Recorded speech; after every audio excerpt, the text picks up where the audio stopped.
입니다. 가족이라고 하는 그 이름에 또 다른 이름이 있습니다. 그것은 한문으로 쓰면은 밥시자에다가 입구자. 그래서 뭡니까? 식구. 식구. 같이 끼니를 때운다는 거죠. 같이 밥 먹는다는 거죠. 이 식구를 우리가 가족이라 또 이렇게 말합니다. 오늘날 참 바쁜 세상으로 살고 있습니다. 아이들을 보면요, 제가 그런 걸 느껴요. 아침부터 학교로부터 시작해서 학원으로 또 자기가 공부하고 특기하는 모든 것을 배우는 곳으로 전전하다 보니까요, 제가 저녁 때 이렇게 가보면 여기 CU도 있고요, 또 25시도 가보면요, 항상 그 젊은 학생들이 거기에서 삼각 김밥을 우걱우걱 먹고 있고, 또 이 컵라면으로 끼니를 때우는 것을 볼 수가 있습니다. 참 바쁘다. 이게 먹을 시간조차 없는 그런 삶을 살고 있습니다. 어른들도 마찬가지로 회사에 다니다 보면은 아침부터 저녁까지 모든 일들을 하면서 집에서 한 끼를 같이 먹는 일이 참 어려운 그런 세상이 됐습니다. 국민 건강 통계를 보니까요, 10년 전인 2010년에 온 가족이 저녁에 한 끼를 먹는 가정이 몇 프로였냐면요, 그때 당시는 여러분 50.2%인가 이렇게 돼요. 50.5%였어요. 50.5%. 그런데요, 10년이 지난 다음에 2020년에 와서는요, 그게 뚝 떨어져 가지고 몇 프로가 됐냐? 40.3%로 크게 줄었다는 거예요. 그러니까 국민들의 반도 안 되는, 반이 넘는 사람들, 거의 60%가 한 끼조차도 함께 하지 못하고 있다 하는 것입니다.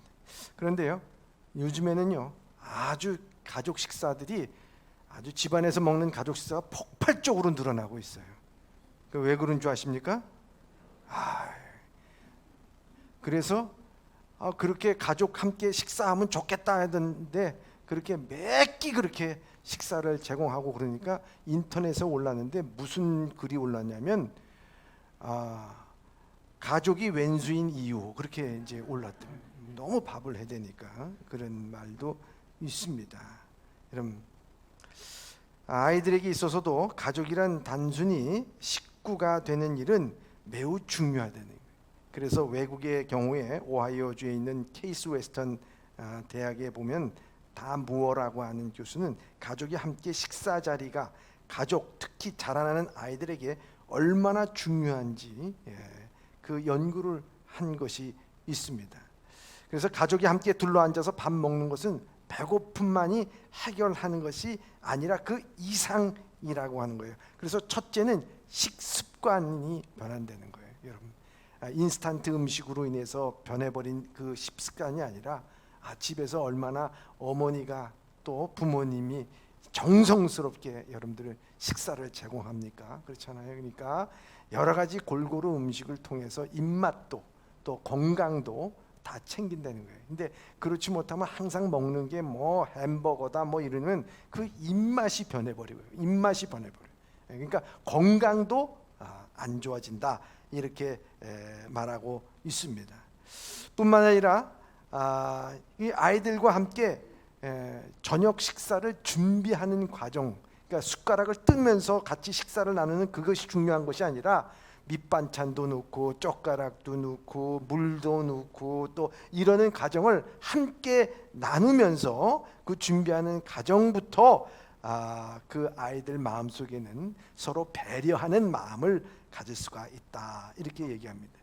그런데 그것뿐만 아니라 더 나아가서는요, 그 미취학 아동들이 그 언어 생활을 보면은요, 여러분, 부모가 자녀에게 얘기할 때는 거의 하루에 쓰는 단어가 400단어밖에 안 쓴답니다. 그런데요, 밥 먹을 때 서로 이야기 나눌 때 보면요, 그 단어가 무려 1400개의 언어를 쏟아놓는다, 이렇게 얘기합니다. 그렇잖아요. 우리가 보면은 그저 부모가 자녀 학교 갔다 왔니? 예, 씻고 밥 먹어라, 이게 끝이에요. 근데 밥 먹을 때 야 시금치 먹어라. 너가 시금치를 안 먹는 것은 몸의 균형이 벌써 말이 길어지고요. 단어도 길어지고요. 생각도 깊어지고요. 거기에 대해서 얘기하고는 어쩜 요즘에 어떻게 지냈냐 이러면서요.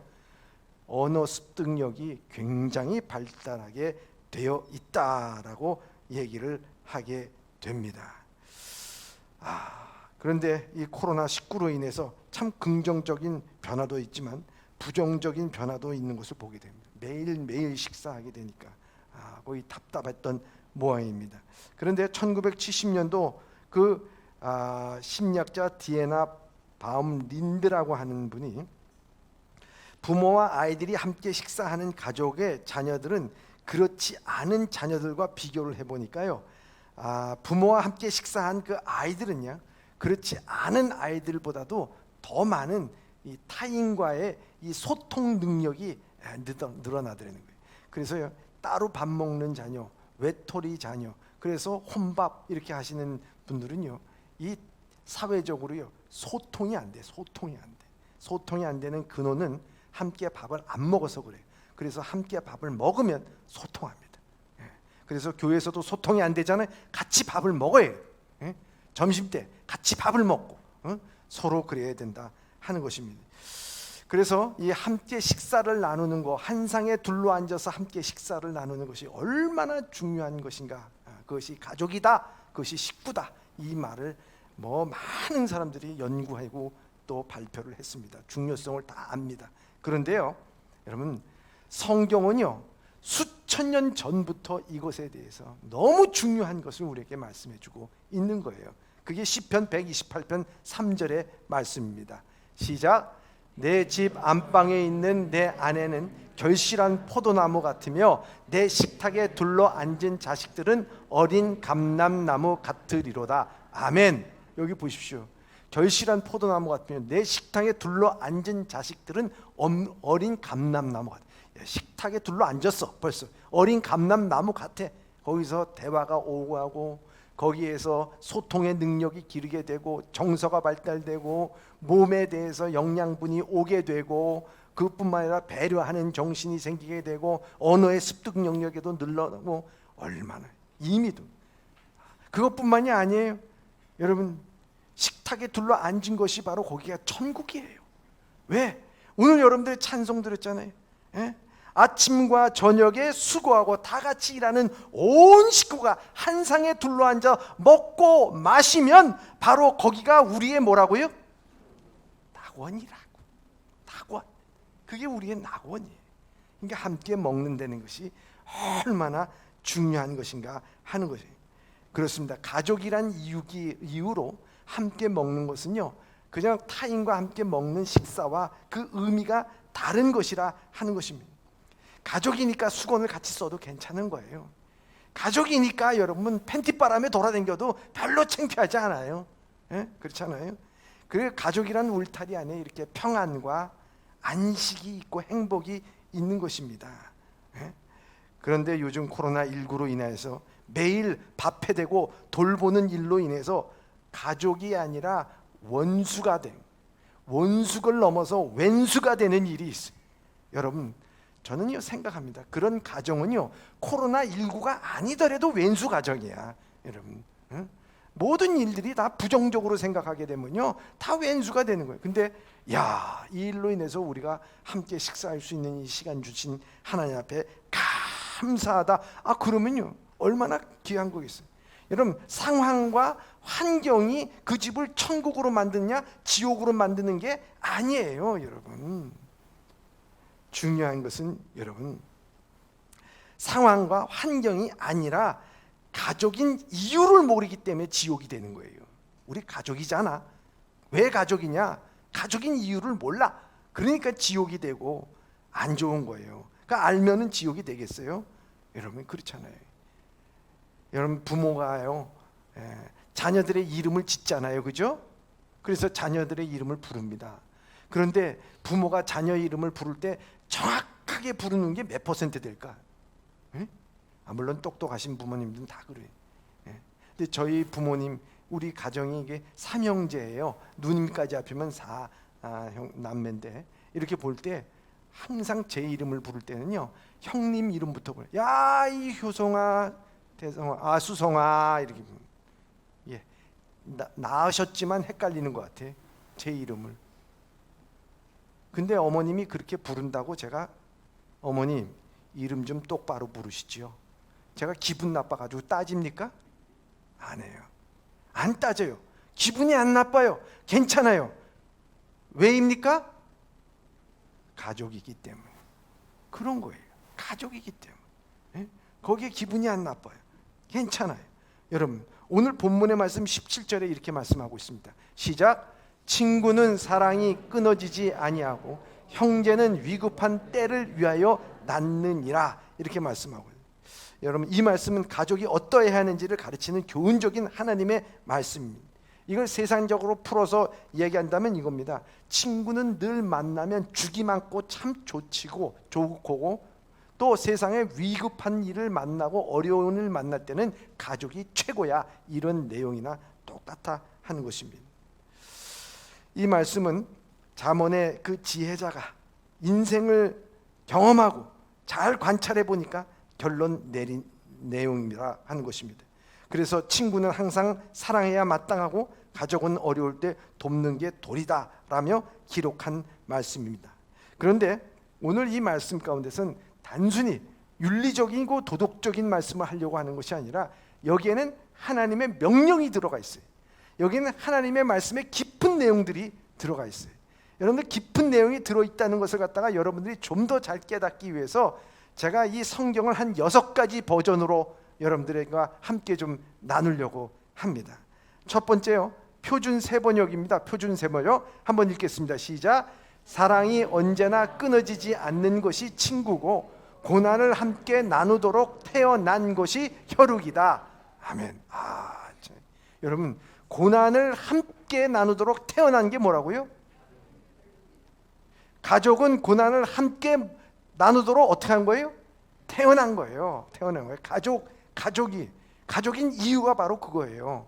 현대인의 성경 한번 읽겠습니다. 시작. 변함없이 서로 사랑하는 것이 친구이며 위급할 때 서로 돕는 것이 형제이다. 형제는 위급할 때 어떻게 하라고요?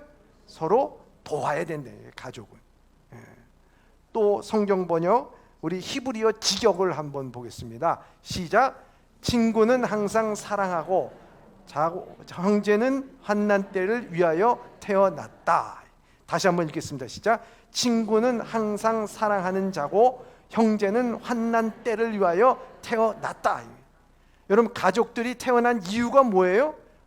환난 때를 위해서 태어났다는 거예요. 여러분, 이게 가족이야. 이게 가족이에요. 공동번역 한번 읽겠습니다. 시작. 사랑이 한결같은 것이 친구다. 어려울 때 도우려고 태어난 것이 동기다. 우리 동기들, 형제들 왜 태어났어요? 어려울 때 도우라고. 그래서 태어난 거예요.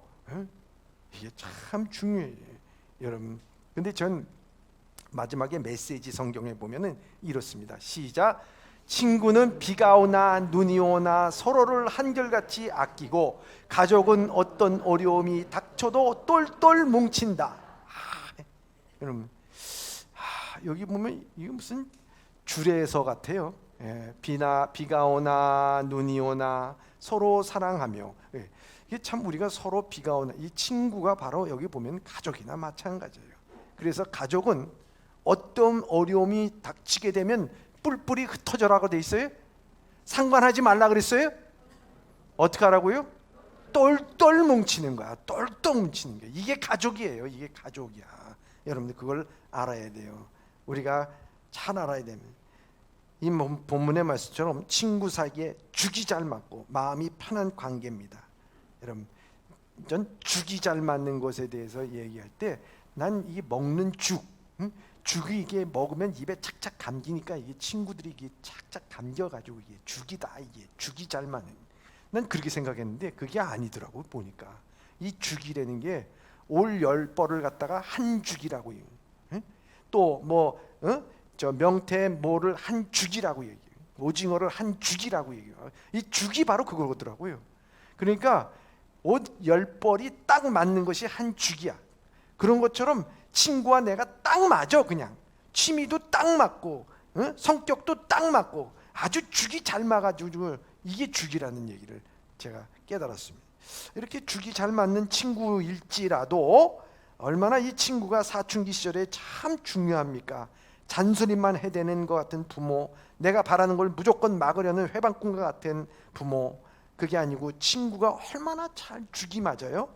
또 친형제라고 그 철천지 원수처럼 자꾸 짜증내게 하고, 그런 질풍노도의 시기에 이 친구, 죽이 맞는 친구는 얼마나 좋겠어요.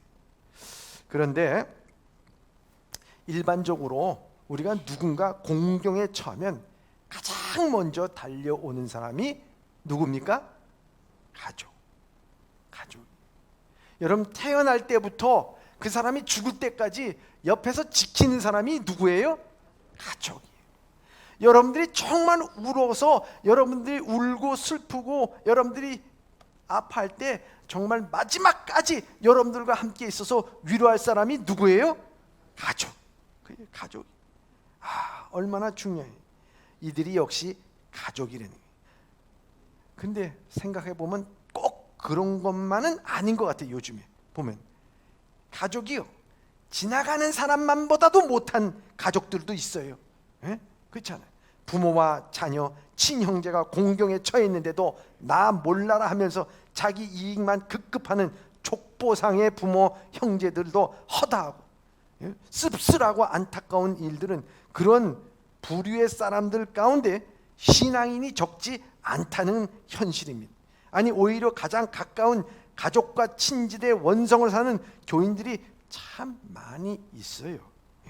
물론 당사자가 신앙을 순수하게 지키기 위해서 지키다 보니까 핍박을 받는다, 그런 경우는 있지만 그런 경우는 참 드문 경우 같고, 대개 신앙을 앞세워서 몰지각한 행동과 태도로 비판과 어려움을 자초하는 경우가 많이 있습니다.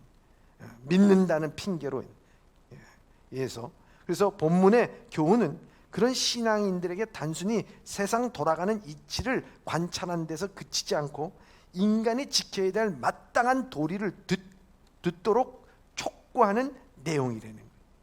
그래서 즉, 혈육으로 맺어진 가족 간에 지켜야 할 여러 가지 책임과 도리가 있지만 그 중에서 하나가 바로 공경에 처할 때 서로 도와야 합당하고 가족답대. 이게 가족이라는 거예요. 이게 가족인 이유라는 거예요, 여러분. 사람들이 기독교 신앙을 보면 조상의 제사를 거부한다는 이유로 성경의 효도에 대해서 가르치지 않는다고 섣부르게 판단합니다. 그럼 저기 가서 이렇게 명절 때 제사를 드리지 않나 신앙인입니다. 그래서 믿지 않는 형제와 친구와 친척들에 의해서 핍박받는 경우가 있습니다. 그런데요, 사실 신구약 성경에서는요, 하나님을 섬기듯 부모를 섬기라고 가르치고 있어요.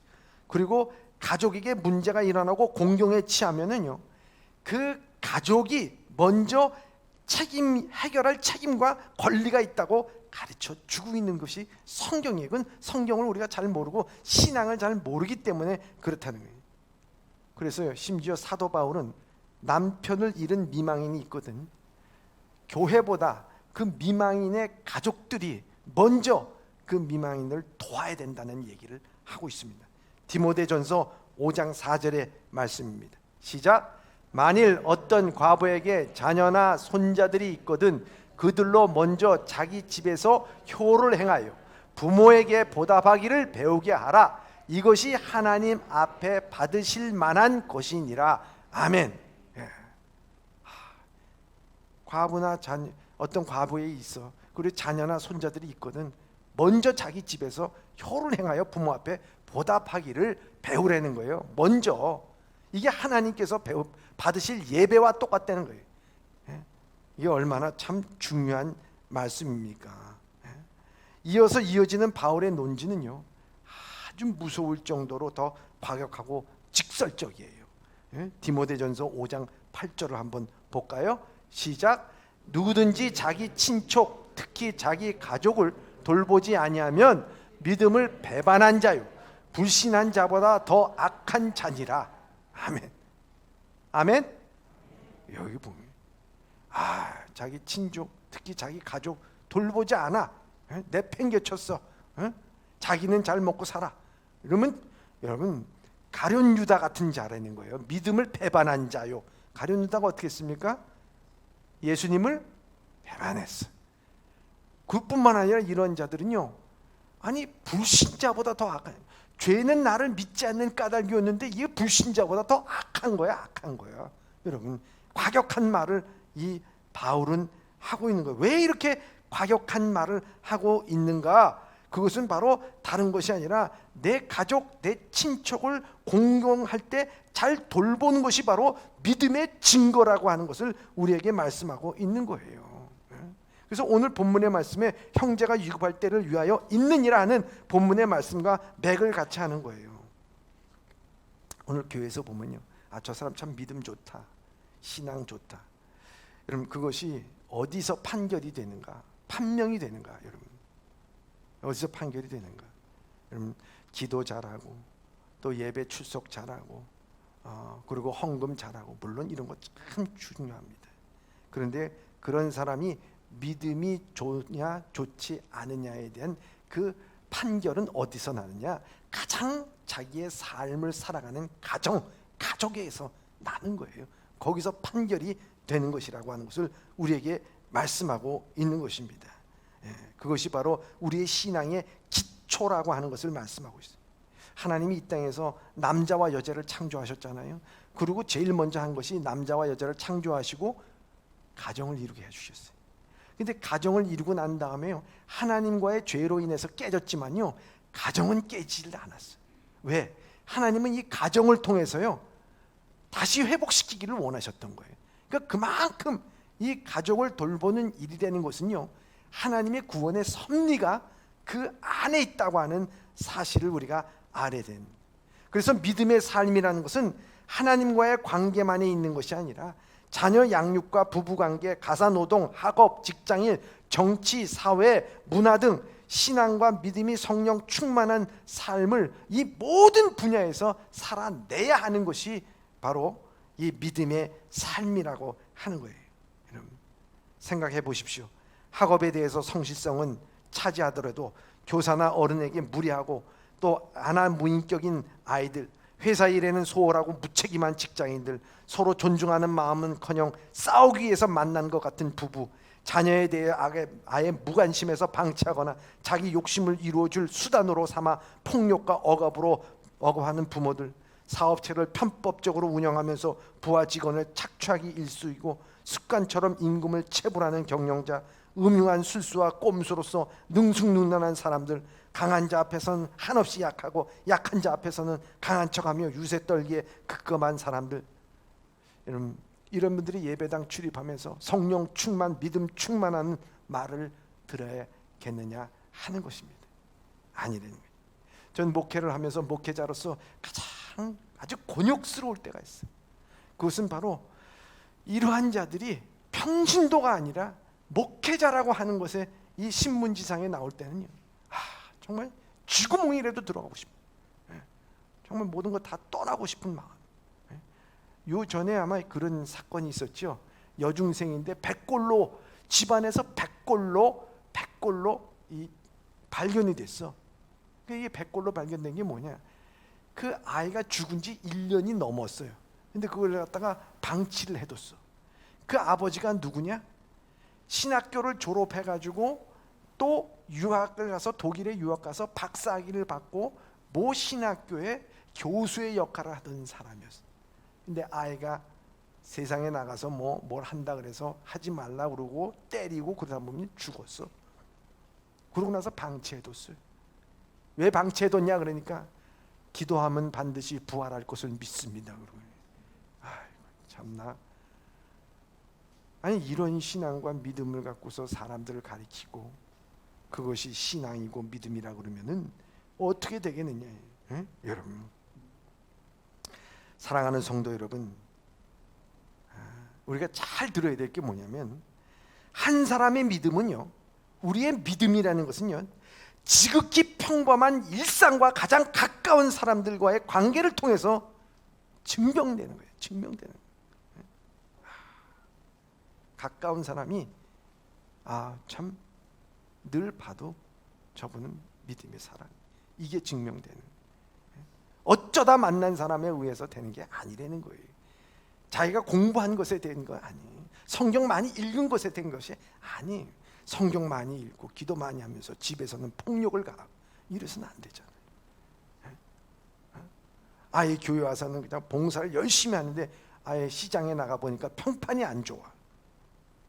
이건 안 되잖아요, 여러분. 그렇잖아요.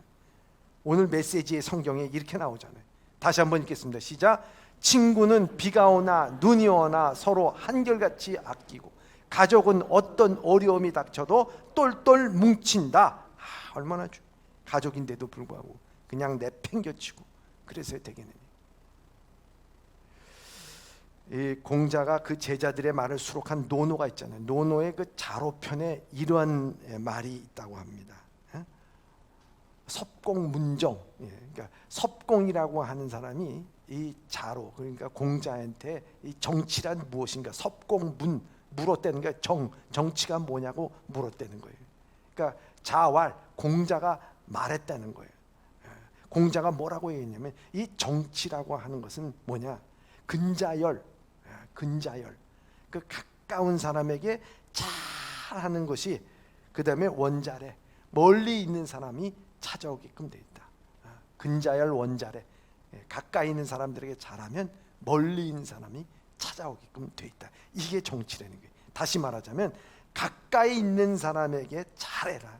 그렇게 되면은 멀리 있는 사람들까지도 다 영향을 미치게 되어 있다, 이 말을 하고 있는 거예요. 매우 의미심장한 교훈인데 오늘 잠언과 디모데에서 가르치는 교훈과 일맥상통하는 거예요.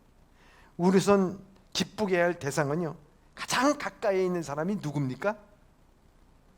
가장 가까이 있는 사람이 누구예요? 가족이지요. 가족 중에서 남편에 가장 가까이 있는 사람이 누굽니까? 아내에게 가장 가까이 있는 사람이 누굽니까? 남편. 남편을 갖다 남편 이렇게 얘기하시는 분이 계세요. 그렇게 얘기하면 안 돼요. 형제들 가장 가깝지요. 얼마나 중요합니까, 여러분? 매일 만나는 성도와 이웃도 말도 됩니다. 떠도는 말 중에 먼데 있는 사람을 사랑하기는 쉬워도 가까이 있는 사람을 사랑하기는 어렵다는 얘기가 있습니다. 오늘 본문에서 가르치는 내용은 단지 세상의 생리나 이치를 관찰하여 정도로 여기지 말아야 할 것은 단순한 효도의 덕목이나 윤리적인 명령으로 치부하지 말고 우리 가족을 향한 하나님의 준엄한 명령으로 받들어야 된다는 거예요. 그래서 예배당이 아니라 우리가 가장 많이 시간을 보내고 있는 우리의 진짜 믿음의 장소, 가정, 거기에서 증명되는 곳이라 하는 것입니다. 내가 위급할 때 생각나는 것이 뭐 목회자나 성도일 수도 있지만은 보다 더 중요한 건 가족이 먼저 생각나야 되는 것이 합당하다는 것입니다. 내가 위급할 때 도움받을 생각만 하지 말고 내가 도움을 줄 수 있는 그런 상대가 돼야 된다는 거예요. 내 친척, 친지, 가까운 이웃, 그런 사람을 살피는 것입니다. 그런데요, 오늘 이 말씀 가운데 더 중요한 것은 뭐냐면 우리 가족, 우리가 피로 나는 가족보다도 더 진한 가족이 있어요. 그것을 예수님께서 마태복음 12장 50절에 이렇게 말씀하고 있어요. 시작. 누구든지 하늘에 계신 내 아버지의 뜻대로 하는 자가 내 형제요 자매요 어머니라 하시더라. 아멘. 여러분, 아버지 뜻대로 하는 자들은 다 그리스도 안에서 하나님의 자녀요, 또한 자매요, 형제요, 어머니라. 그리스도 안에서 십자가의 보혈로서 그 피를 나눈 우리 교회 공동체의 온 성도들은 한 형제요, 한 자매요, 한 부모요, 한 자식이라 믿으시길 바랍니다. 이게 얼마나 중요한지 몰라요.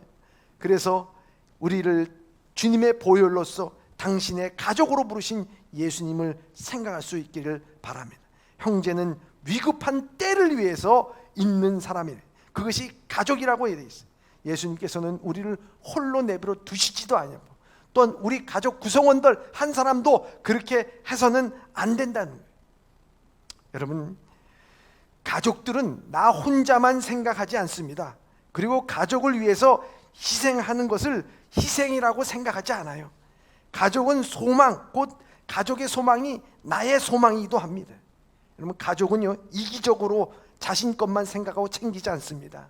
서로가 사랑과 신뢰를 바탕으로 하고 있습니다. 그래서요, 어려울 때 가족은 똘똘 뭉치는 거예요. 그러나 손님은 그렇지 않습니다. 손님은요, 어려움은요, 슬그머니 자리를 떠버리고 말아가는 거예요. 자취도 없어요. 여러분, 가족이 아닌 사람들은 내가 손해볼 이유가 뭐가 있는가 하면서 철저히 계산하고 자신의 이익을 쫓아 행동합니다. 가족이 아닌 사람은 말을 번지르르게 하지만 막상 자기 희생이 없습니다. 가족이 아닌 사람은 어려울 때 함께하지 못하는 온갖의 핑계를 많이 댑니다. 이래서 저렇고 저래서 저렇고. 그런데 가족인 사람은요, 어려울 때요, 핑계 댈 여유가 없어요. 그냥 해결하고 나가는 거예요. 여러분, 이게 가족이에요. 여러분, 오늘 그리스도 안에서의 한 공동체. 예?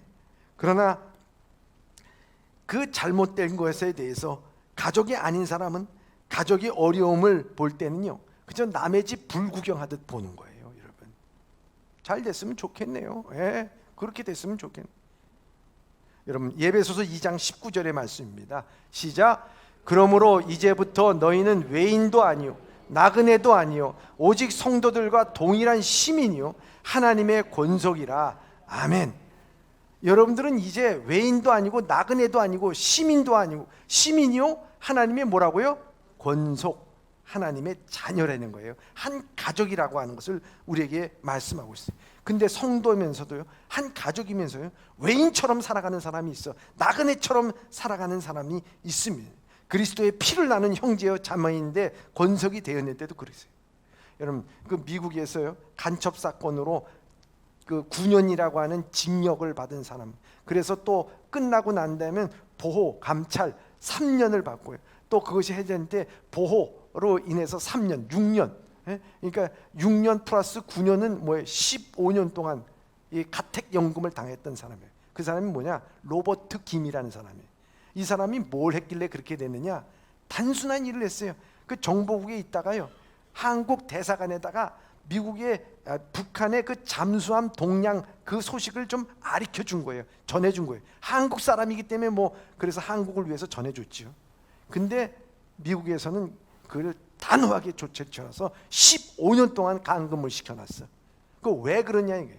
그 사람도 한국에 있다 미국으로 이민 갔어요. 그리고 공무원이 됐어요. 그래서 시민권을 얻었어요. 여러분, 시민권을 얻고 공무원이 됐을 때 선서합니다. 무슨 선서를 하느냐면 나라에 대한 충성에 대해서 선서를 했어요. 내가 이 나라의 국민이고 백성이면 이 나라에 대해서 충성을 해야 되지 않겠느냐. 근데 왜 그런 기밀을 갖다가 뽑아내느냐, 유출하느냐. 15년 땅 때린 거예요. 여러분, 생각해 보시라고요.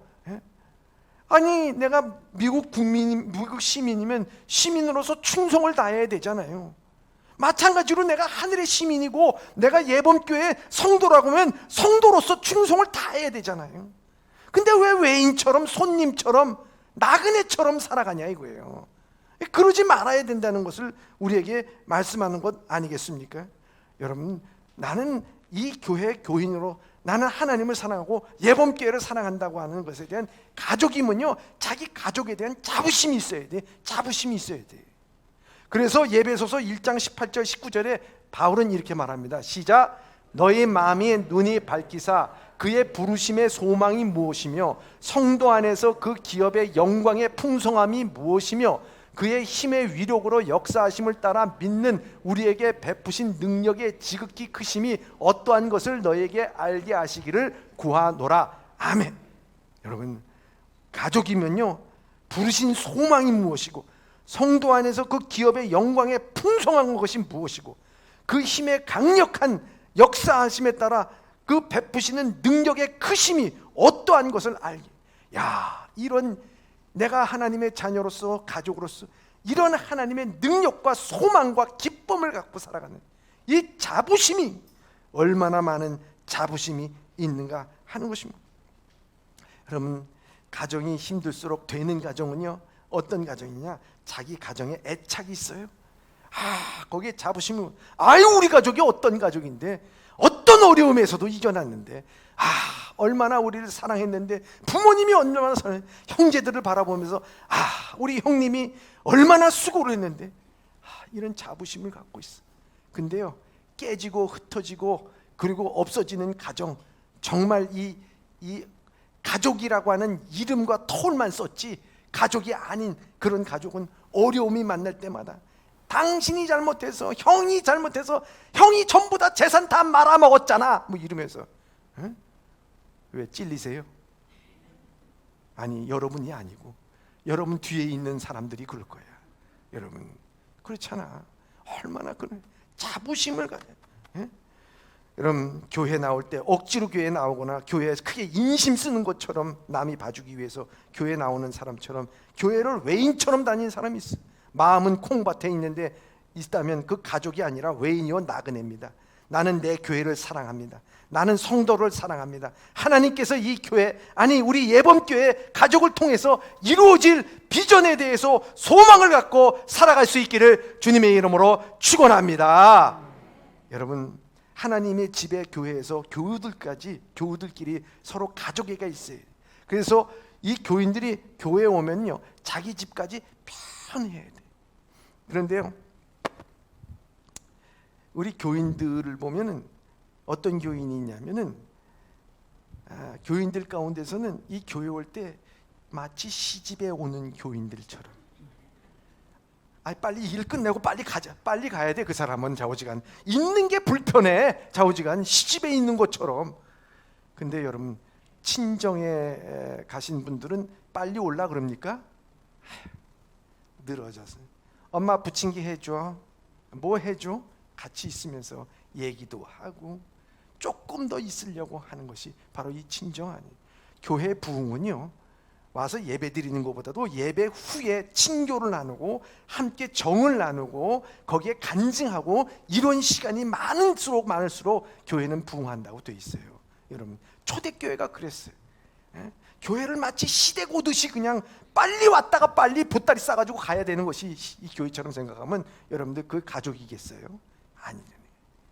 저는요, 교회를 갔다가 종업원과 같이 오는 분들이 있어. 이 종업원은 뭐예요? 시킨 일만 해. 뭐 와가지고 뭐 시킨 일만 하고 뭐 하면은 가만히 있다가 이거 좀 해줘. 그제서야 마지 못해 하는. 여러분들, 주인은요, 시킨 일을 하는 게 아니라 그 모든 것에 대해서 자기가 알아서 해. 자기가 알아서 해. 자기가 알아서. 교회 안에서는 식구야. 내가 알아서 내가 해야 돼.